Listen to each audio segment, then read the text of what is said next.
আচ্ছা, একটা বাচ্চা জন্ম থেকেই না চাইতেই সবকিছু পায়, আবার অন্যদিকে আরেকটা বাচ্চা সে কিছুই পায়নি, ইভেন জন্মের পর সে বাবা মাকেই পায়নি।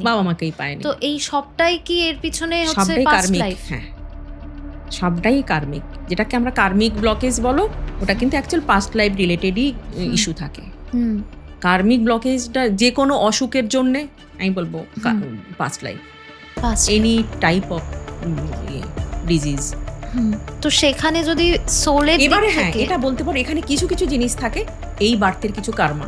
ধরো তুমি তোমার ফুড হ্যাবিট খারাপ, তোমার লাইফস্টাইল খারাপ, তুমি এই জন্মে সেটাকে ক্রিয়েট করছো, নতুন কিছু অ্যাট্রাক্ট করছো, সেটা আলাদা জিনিস।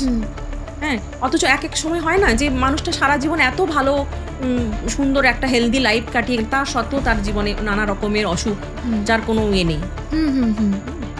এটা তো হয়ই, মানে এটা তখন পেছনের কোথাও না কোথাও কানেকশন পাওয়া যায়। এবং এইটার ইনস্ট্যান্ট রেজাল্ট আমি পেয়েছি।